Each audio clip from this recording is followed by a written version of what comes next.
ሰላም ሰላም የጸጋ መግቦት አገልግሎት ተከታታዮች በያላችሁበት ከእግዚአብሔር አብ ከአባታችን ከጌታችንም ከኢየሱስ ክርስቶስ ጸጋና ሰላም ለሁላችሁም። ዛሬም እንደተለመደው በአዳዲስና በአጫጭር ቪዲዮዎች ወደ እናንተ መጥቻለሁ። ለዚህ ቻናል አዲስ ሆናችሁ ሰብስክራይብ በማድረግ እንድትተባበሩኝ እንዲሁም ደግሞ ይህንን ቪዲዮ ላይክ በማድረግ እንድትመለከቱት በጌታ ፍቅር ጠይቃለሁ። እስከ ፕሮግራም ፍጻሜ ድረስ አብራችሁኝ ቆዩ።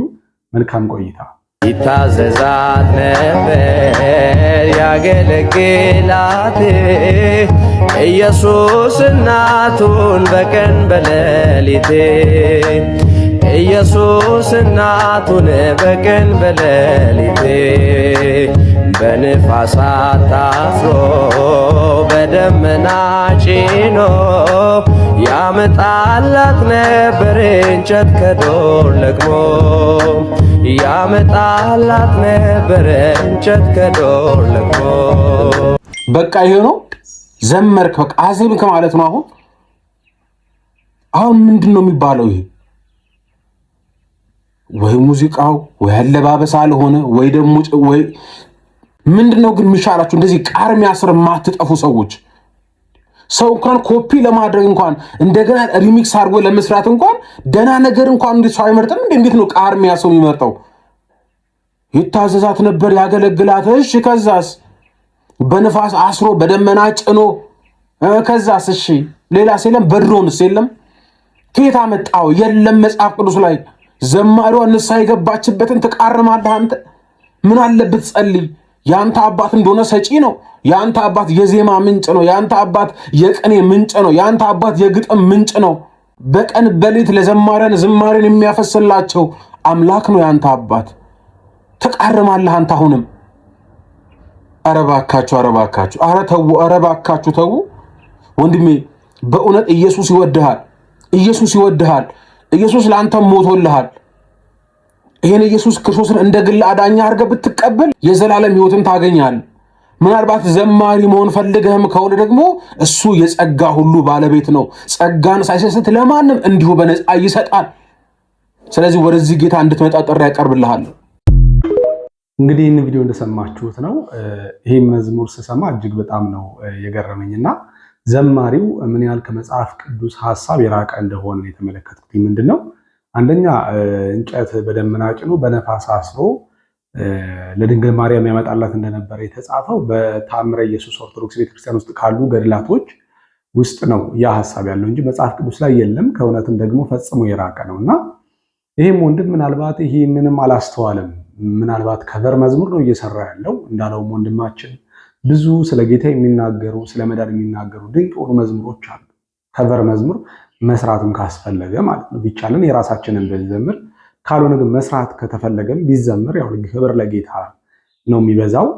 መስራትም ቢፈለግ ደግሞ የሚሰራ መዝሙር ቢመርጥ መልካም ነው ብዬ አስባለሁ። ምክንያቱም ይሄ አንድ የዳነ ሰው የሚዘምረው መዝሙር አይደለም። ይሄ ድንግል ማርያምን ከፍ ለማድረግ ሁለተኛ ኦርቶዶክሳውያንን ለማስደሰት ካልሆነ በስተቀር ይሄንን መዝሙር ከቨር መስራቱ ለምን እንደሆነ ዓላማው አልገባኝም። አስተማሪም አይደለም እና ከተረት ተረት የተወሰደ ከዋልድ መጽሐፍ የተወሰደ ሐሳብ ነው እና ወንድሜ የዘመርከውን መዝሙር እንደገና ቼክ ብታረገውና ብታጠፋው ዩቲዩብ ላይ ጭነው ከሆነ ቢጠፋ መልካም ነው። እና አንዳንድ ኦርቶዶክሳውያን ደግሞ ይሄንን ሲሰሙ እጅግ በጣም ነው ደስ የሚላቸው። ያቸው ፕሮቴስታንቶችም በቅርብ ወደ ማርያም ወደ ኦርቶዶክስ ትመጣላችሁ እያሉ ይፎክራሉ፣ ደስታም ይሰማቸዋል። እና ልክ ግጥምና ዜማ የሌለን ይመስል እንዲሁም ደግሞ ድንግል ማርያምን የማመስገን ፍላጎት ለእሷ የመዘመር ፍላጎት እንዳለን አድርገው ያስባሉ፣ ይህንን ሲመለከቱ ማለት ነው። እና ምንም ጠጋጠጋ አያስፈልግም። በቃ ለአንዱ ጌታ ለኢየሱስ ክርስቶስ ብቻ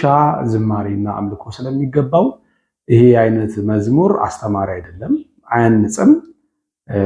ደግመህ ሌላ መዝሙሮችንም ስትሰራ በማስተዋል በትክክል ግጥሞቹን በማንበብ በመረዳት ቢሆን መልካም ነው ብዬ አስባለሁ። የእመቤታችን ስዕል አያድንም ያድናል። ማስረጃ ይሄን ብቻ ነው የምናገረው። አዛኝ ማስረጃ ስለ እመቤታችን ስዕል ብቻ ተናገረ ትንሽ ጨርሳለሁ። በቃኝ እንደው ያድናል አያድንም? እሺ ቆይ ጥያቄ ልጠይቃችሁ። ያድናል አያድንም? ክርስቶስ አምላክ ነው አይደለም? አምላክ ነው አይደለም? ይሄንን ሌሎች ቤተ እምነቶች ባያምኑም የታሰረውን በስልጣናቸው አይደለም የሞተውን በፈቃዱ ምራቅ ሲተፋበት ያልተቀየመ የመጨረሻውን ድነት ያስባል። አንዳንዶቹን ያልቀሰፋቸው ተመልከቱ። አይሁድን ያልቀሰፋቸው ግማሾቹን ምን ብሎ ነው ካላችሁ ክርስቶስ ካልሞተ ማን አይድን? ንገሩኝ እንጂ ዓለም አይድንም። ደግሞ ተመልከቱ ወደዚያው ቢያጠፋቸው ኖሮ ደግሞ ማን አይሰቀልም? ንገሩኝ እንጂ ከመስቀል ላይ ውረድ ለሰባበት ምንጭላል ቅዱስ ቄርሎስ ምን ይላል? ከመስቀል ላይ ቢወርድ ራሱ አይሁድ ሞትን ፈርቶ ሸሽቶ ይሉት ነበር። ቢወርድ ራሱ ይችላል። ቢወርድ እንኳን ሞትን ፈርቶ ነው የወረደው። ሌላ ደግሞ ሌላ መስመር ነው። ስለዚህ ተመልከቱ ክርስቶስ ኃይል አጥቶ ሳይሆን የተሸጠው በመሸጥ ነው። የዓለምን ጠላት ዲያብሎስን ሊያጠፋ ነው።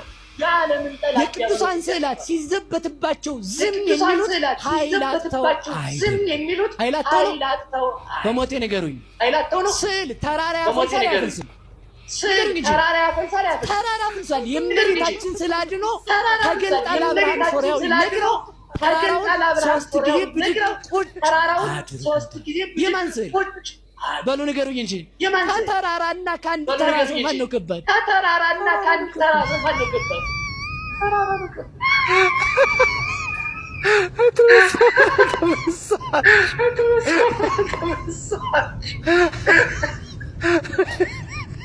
በእርግጠኝነት ከቅርብ ጊዜ በኋላ እንደዚህ አይነት ቪዲዮዎችን ሐሳብ የምንሰጥባቸው እኛ አይደለንም። እንደዚህ አይነት ቪዲዮዎችን የምንቃወማቸው እኛ አይደለንም። እዛው ኦርቶዶክሳውያን ቤተክርስቲያን ውስጥ ያሉ መጽሐፍ ቅዱስን የሚያነቡ ወጣቶች ናቸው የሚሆኑት። ይሄም ወንድም እንግዲህ ማተብ ያደረገው ኦርቶዶክሳዊ ነው። ነገር ግን በቄሱ ንግግር እጅግ በጣም ተገርሞና ተደንቆ ሲስቅ ነው የምንመለከተው። እና ምኑን ከምኑ እንዳገናኙት ራሱ ግራ ነው የሚገባኝ።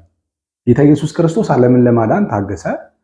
ዓለምን ለማዳን በመስቀል ሞት ታግሶ እንደሞተ መጽሐፍ ቅዱስ ይናገራል።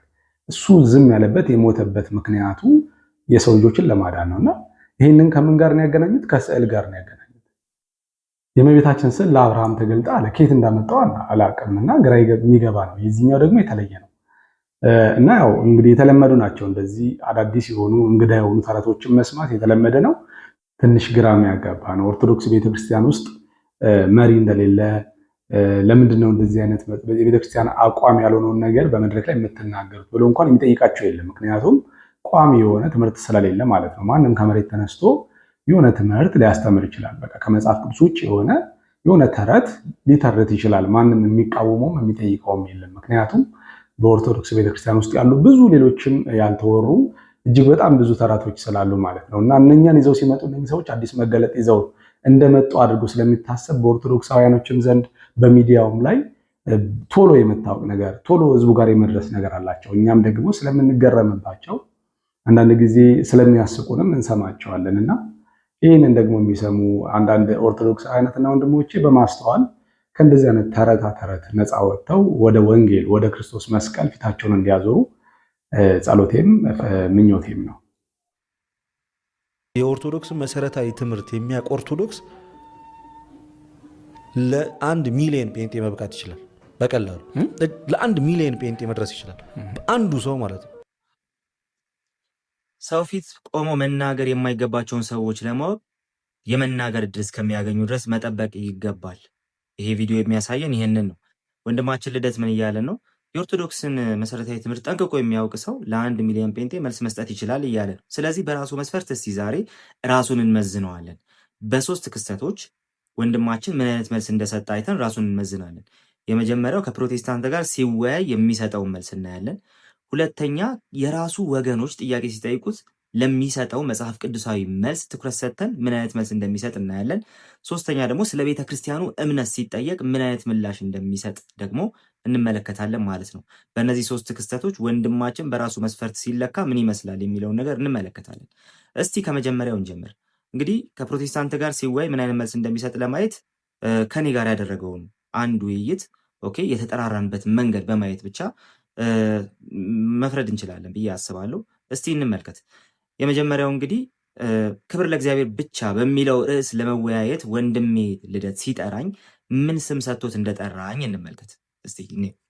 ብዙ ጊዜ በውይይት ያልተነካው ሀሳብ ምን የሚለው ሀሳብ ነው? ስግደት ለእግዚአብሔር ብቻ የሚለውን ሀሳብ ከ5 ሶሎዎች አንዱ እሱ ነው። ስግደት ለእግዚአብሔር ብቻ በሱ ዙሪያ መልካም ወንድማችን ክብር ለእግዚአብሔር ብቻ የሚለውን ስግደት ለእግዚአብሔር ብቻ ብሎ ለውጦት ከአምስቱ ሶላዎች አንዱ ስግደት ለእግዚአብሔር ብቻ ነው በማለት ሲናገር እንመለከተዋለን። በመጀመሪያ እኮ ለ1 ሚሊዮን ጴንጤ መልስ ለመስጠት ያ ሰው የሚያምነውን ነገር በትክክል መረዳት ያስፈልጋል። ወንድማችን እኔ የማምነውን ነገር በትክክል ሳይረዳ ከአምስቱ ሶላዎች አንዱ ስግደት ለእግዚአብሔር ብቻ መስሎት ስለ ስግደት ሊወያይ የመጣበት ጊዜ ነበር። እንግዲህ ከፕሮቴስታንት ጋር ሲወያይ በዚህ መንገድ ነው ምላሽ የሚሰጠው። ይሄኛውንም ቪዲዮ በመመልከት ደግሞ ምን አይነት ምላሽ እንደሚሰጥ ማየት እንችላለን። ቅዱሳን ስግደት ይገባል ብለው ያስተማረ አንድ የቤተ ክርስቲያን አባት ዳይቷንም ማሳያችሁ እንግዲህ በጣም አብዛኛው ህዝብ የሚከተለው አብዛኛው መንገድ አዘግቶ ትንቢት የሚናገረውን ሰውዬ የእሱን ሐሳብ ላቀርብላችሁ። የቲክቶኳና የምናምናው ማለት እንጀምራለን። እንደተመለከታችሁት ወንድማችን ከፕሮቴስታንት ጋር ሲወያይ ለሚያምነው እምነት የቤተ ክርስቲያን አባቶችን ጥራ ሲባል አንድ በፕሮቴስታንት ውስጥ ብዙ ሰዎች የማይቀበሉት የተማሩ ጴንጤዎች የማይቀበሉትን አንድ ሐሰተኛ መምህር ሲያቀርብ እንመለከተዋለን። የቤተ ክርስቲያን አባቶች ነበረ ጥቀስ የተባለው። እሱ የሚጠቅሰው ምንድን ነው? ሌላ አንድ ተቀባይነት የሌለው ኢቭን በተወያዩ ተቀባይነት የሌለውን አንድ ሐሰተኛ ነቢይ ደግሞ ሲያመጣ እንመለከተዋለን። ወንድማችን ከፕሮቴስታንት ጋር ስትወያይ በዚህ መንገድ ከሆነ መልስ የምትሰጠው 1 ሚሊዮን ጴንጤ አይደለም አንድ ጴንጤ እንኳን መመከት እንደማትችል ልነግርህ እወዳለሁ። ለማንኛውም ወደ ሁለተኛው እንሂድና የራሱ እህት አንድ ጥያቄ ጠይቀው ስለ ስዕላት ጠይቀው የሰጠውን ምላሽ እስቲ በዚህ መንገድ እንመልከተው። ኦኬ እዚሁ ጋር ምን በጣም ቀላል መልስ። ስለዚህ ስዕላዊ የሆኑ የመጽሐፍ ቅዱስ ታሪኮች አሉ። ለምሳሌ ራእይ ዮሐንስ ላይ አንቺ ያልሽውን የሥላሴ ልመልስልሽ። ዮሐንስ ራእይ ምዕራፍ 4 ከቁጥር 6 ላይ በዙፋኑም ላይ 3 ሽማግሌዎች ነበሩ፣ 3 ሰዎች በአራቱም አቅጣጫ አንድ ፊቱ የላም። ወንድማችን ጥያቄ ሲጠይቅ መጽሐፍ ቅዱሳዊ ጥያቄ ሲጠየቅ ከመጽሐፍ ቅዱስ ላይ መጽሐፉ የማይለውን ነገር ለማሳየት ሲሞክር እንመለከተዋለን። ከዮሐንስ ራእይ ላይ የሽማግሌዎችን ፒክቸር ለማምጣት ማለት ነው፣ ስዕል ለማሳየት ማለት ነው። እንግዲህ በዙፋን ላይ የተቀመጡ 3 ሽማግሌዎች በማለት የሌለ ነገር ሊያመጣ ሲሞክር እንመለከተዋለን። ይህ ደግሞ ወንድማችን እንኳን ከጴንጤ ጋር ሲወያይ ቀርቶ ከራሱ ወገኖች ጋር ጥያቄ ተጠይቆ ለራሱ ወገኖች መልስ ሲሰጥ ምን አይነት ክፍተት እንዳለበት ያሳያል። የቤተ ክርስቲያኒቱን ትምህርት ወንድማችን በትክክል ተረድቶታል ወይስ አልተረዳውም? ለራሱ ተዋለው ማለት ነው። ለማንኛውም ግን ወደ ሶስተኛው እንለፍ። ሶስተኛው ደግሞ ከሶፊ ጋር በሚያደርገው ጥያቄና መልሱ ውስጥ ስለ ማርያም ትንሣኤ ተጠይቆ የሰጠውን ምላሽ እንመለከታለን። ከመጽሐፍ ቅዱስ ላይ መዝሙረ ዳዊትን በመጥቀስ በዚህ መንገድ ለማስቀመጥ ሲሞክር እንመለከተዋለን። በዚህ በመዝሙረ ዳዊት መዝሙር 132 ከቁጥር 8 ላይ መዝሙረ ዳዊት መዝሙር 132 ከቁጥር 8 ላይ አቤቱ ተነስ አንተና የመቅደስ ታቦት ይላል። 2 ነገሮችን ይናገራል። አቤቱ ተነስ አንተና የመቅደስ ታቦት ብሎ ይናገራል እና ይህንን ክፍል አውዱን ጠብቀን ስንመለከተው ለጌታችን ለኢየሱስ ክርስቶስም ለእመቤታችን ለድንግል ማርያምም መጽሐፍ ቅዱስ በመጽሐፍ ቅዱስ አፈታት እሺ አቤቱ ተነስ አንተና የመቅደስ ታቦት የሚለው ስለ ማርያም ትንሣኤ ሲቀርብ ትመለከቱታላችሁ። በቤተ ክርስቲያን ታሪክ ውስጥ ስለ ማርያም ትንሣኤ ተብሎ ይህ ጥቅስ ተጠቅሶ አያውቅም። ስለ ማርያም ትንሣኤ ይናገራል ተብሎ አንደርስታንድ ተደርጎ አያውቅም። ቤተ ክርስቲያንም ምን ታምናለች ተብሎ ስለ አንድ ስፔሲፊክ ስለሆነ ትምህርት ሲጠየቅ የሚጠቅሰው ጥቅስ በጭራሽ በእሱ አረዳድ ውስጥ ብቻ ያለ እንጂ በቤተ ክርስቲያን ታሪክ ጭራሽ ጥቅም ላይ ያልዋለ ነገር ሲሆን እንመለከተዋለን። ስለዚህ ራሱ መጀመሪያ ባስቀመጠልን በዛው ሚዛን ስንመዝነው ወንድማችን የቤተ ክርስቲያንን ትምህርት ጨርሶ አያውቀውም ማለት ነው። ወይም ደግሞ የራሱን ቤተ ክርስቲያን መሰረታዊ ትምህርት አያውቀውም ማለት ነው። መልስ የሚሰጥበት መንገድ በፍጹም ስሁት የሆነ መንገድ ስለሆነ ወይ ደግሞ ሁለተኛ አማራጭ አለ። አንድ ሰው ወይም ደግሞ አንድ የቤተ ክርስቲያኑን ትምህርት ጠንቅቆ የሚያውቅ ኦርቶዶክስ ጴንጤዎችን በዚህ መንገድ ነው ሊመክት የሚፈልገው ወይም ደግሞ መልስ ሊሰጥ የሚፈልገው ለጴንጤዎች በዚህ መንገድ ነው ማለት ነው። እንደዛ ከሆነ ደግሞ ወንድማችን ያልከው ነገር በሙሉ ስህተት ነው ወይም ደግሞ ዲሉዥን ውስጥ ትገኛለህ ማለት ነው። በራስህ ሀሳብ በራስህ ዓለም ውስጥ ትገኛለህ ማለት ነው። ስለዚህ በእንደዚህ አይነቱ ሁኔታ በትዕቢት መልስ ከመስጠት ይልቅ ራስ ላይ ኢንቨስት ማድረግ ይሻላል ብዬ አስባለሁ። ለማንኛውም ግን መሰረታዊ ትምህርት የምታውቁ ኦርቶዶክስ ወገኖቻችን በዚህ መንገድ ከሆነ አክት የምታደርጉት አይዶን ነው 1 ሚሊዮን ጴንጤ ለመመከት አይደለም ለአንድ ጴንጤ ምላሽ መስጠት። እንግዲህ እንደሰማችሁት ነው ኦርቶዶክሳውያንና ወንድሞቻችን በተለይ ደግሞ እነኚህ ቲክቶዶክስ የሚባሉ በቲክቶክ ውስጥ ያላችሁ ኦርቶዶክሳውያን ተሟጋቾች ወይም ደግሞ የቤተክርስቲያናችን ጠበቃ ነን የምትሉ ሰዎች ትዕቢት ብቻ ዝም ብሎ ምላስ ብቻ ወሬ ብቻ ምንም ጥቅም የለው እና እያንዳንዳችሁ የቆማችሁበትን ያላችሁበትን መሰረት ጠንቀቃችሁ ራሱ አታውቁም እና የቤተክርስቲያኒቱን የኦርቶዶክስን እንኳን ትምህርት በሚገባ አልተረዳችሁም። እንዲሁም ደግሞ ከወንጌላውያንም ጋር ዲቤት ወይም ደግሞ ሙግት ስትገጥሙ የምታነሱት ሐሳብ የምትጠቅሱት ጥቅስ የማይገናኝ ነውና እባካችሁ ከወሬ ብዙ ከመናገር በተሰበረ መንፈስ ሆናችሁ ቃሉን ለመመርመርና ለመማር ዝግጁ እንድትሆኑ ወንድማዊ ምክሬ ነው። እስቲ በመጨረሻም ይህንን ቪዲዮ ሰምተን እንመለስ። በሕግና በጸጋ መካከል ያለው ልዩነት ምንድን ነው? ሕግ ራሱን ችሎ ከእግዚአብሔር የተሰጠ መንፈሳዊ ሕግ ነው። ግን ሕግ ይህን አታርግ ነው የሚለውና አንድ ፍጥረታዊ ሰው ደግሞ ሕግን ሁሉ መፈጸም አይችልም። ስለዛ ይሳሳታል። አታድርግ የተባለውን ያደርጋል። ልክ አታድርግ ያለውን ነገር ያህል ማለት ነው። ልክ ስታደርግ ሕግ ወዲያውኑ ይመሰክርልሃል። አንተ ኃጢአት፣ አንተ በደለኛ እያለ አንተ ላይ ቀጥታ ይጠቁማል። ስለዚህ ኃጢአት በሕግ ይታወቃል የሚለው ቅዱስ ጳውሎስ ስለዛ ነው። እንዴት አታድርግ የተባልከውን ይኸው እያደረግክ ስለሆነ ስለዛ ሕግ አታርግ ብቻ ነው። ጸጋ በጌታችን በክርስቶስ ሲሆኑ ማለት ነው። ልክ እንደ ሕግ አታርግ ሳይሆን አታድርግ የተባልከውን ያንን ራሱን እንዳታደርገው ኃይል ነው የሚሆነው። ኃጢአተኝነትን፣ ዓለማዊነትን የሚያስክድ ኃይል ነው። ቅዱስ ጳውሎስ ለቲቶ እንዳለው ማለት ነው ምዕራፍ 2 ቁጥር 11 እስከ 13 ምን ብሎ ይናገራል? ሰዎችን ሁሉ የሚያድን የእግዚአብሔር ጸጋ ተገልጧል ይልና ይህም ጸጋ ይላል። እሺ ኃጢአተኝነትንና ዓለማዊ ምኞትን ክደን የተባረከውን ተስፋችን እርሱም የታላቁ አምላካችንና መድኃኒታችን የኢየሱስ ክርስቶስን ክብር መገለጥ እየጠበቅን ራሳችንን በመግዛትና በጽድቅ እግዚአብሔርንን በመምሰል ሕይወት ውስጥ እንድንኖር ያስተምረናል ይላል። ማን? ያ የተገለጠው ጸጋ በክርስቶስ በኩል የሆነው ያ ጸጋ። ስለዚህ ይህ ጸጋ ኃጢአተኝነትና ዓለማዊ ምኞትን ያስክዳል። የተባረከውን ተስፋችንን እንድንጠብቅ ያደርገናል። የተባረከው ተስፋችን ማነው? ለክርስቲያኖች የታላቁ አምላካችንና መድኃኒታችን የኢየሱስ ክርስቶስ የክብሩ መገለጥ ራሱ the person Jesus Christ የኛ ሆፓችን ነው፣ የኛ ተስፋችን ነው። ራሱ ጌታችን ተስፋችን ነው እና እርሱን መጠበቅ እርሱ ተስፋችን ነው። ስለዚህ እንደው ራሳችንን በመግዛት በጽድቅ እንድንኖር እግዚአብሔር በመምሰል ውስጥ እንድንኖር ያስተምረናል ጸጋው። ልክ እንደ ሕግ አታርግ ብቻ ሳይሆን ኃይል ነው። አስቀድሞ ያ ሕግ የተባረከ ሕግ ያም ሕግ ቅዱስ ሕግ ነው፣ መንፈሳዊ ሕግ ነው። ከእግዚአብሔር ዘንድ በሙሴ በኩል ተሰጥቶ ነበር። አሁን ግን ጸጋና እውነት በጌታችን በክርስቶስ ኢየሱስ ሆነ። ምዕራፍ ቁጥር 17 የተገለጸው ማለት ነው። ስለዚህ ይህንን በክርስቶስ በኩል የሆነውን ጸጋ የተቀበልን ሁላችን ክርስቲያን ወንድም እህቶች ይህንን ጸጋ ተቀብለን እንግዲያውስ ኃጢአተኝነትንና ዓለማዊ ምኞትን ክደን የተባረከውን ተስፋችን እርሱም የታላቁ አምላካችንና መድኃኒታችን የኢየሱስ ክርስቶስን ክብር መገለጥ እየጠበቅን ራሳችንን በመግዛትና በጽድቅ እግዚአብሔርን በመምሰል ውስጥ እንኖር ዘንድ ይገባናል። የተባረከውን ተስፋችን እርሱም የታላቁ አምላክ። ዋው! እንግዲህ እንደሰማችሁት ነው። በጣም የሚገርም ሐሳብ ነው ወንድማችን አኪ ያመጣው። ሕግንና ጸጋን ነው በማነጻጸር በሚገርም ሁኔታ ያብራራውና ያስረዳው። ግን አንዳንድ ኦርቶዶክሳውያን ለምን ይሄ እንደተሰወረባቸው አላውቅም።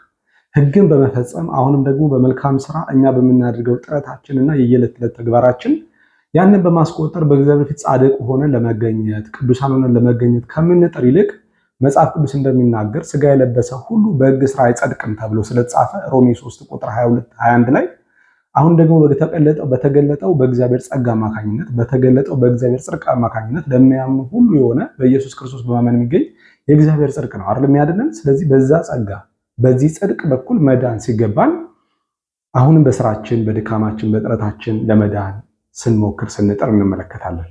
ወንድማችን እግዚአብሔር ይባርከው በጣም በሚገርም መረዳት ውስጥ እንዳለ እረዳለሁ። ወንድማችን አኬ እዛ ቤት ውስጥም ቢሆን በሱ በኩልም አንዳንዶች እውነት እየተረዱ እንደሆነ አስባለሁ። ወንድማችንም ጌታ አቅም እንዲሰጠው ከዚህ በላይ መገለጥ እንዲጨምርለት ወደ እውነተኛውን መንገድ ደግሞ ተቀላቅሎ ይህንን ወንጌል በግልጥነት እንዲናገር እንዲሰብክ ሁላችንም እንጸልይለት። ባለበትም ቦታ ቢሆን ደግሞ ጸጋ በስቶለት ብዙዎችን ወደ እግዚአብሔር መንግስት የሚያፈልስ ወንድም እንዲሆን ልንጸልይለት ይገባል። ለዛሬ ያዘጋጀሁላችሁ ቪዲዮ ይህንን ይመስላል። በሌላ ቪዲዮ እስክንገናኝ ድረስ በያላችሁበት የጌታ ኢየሱስ ክርስቶስ ጸጋ ከመንፈሳችሁ ጋር ይሁን። ተባረኩ።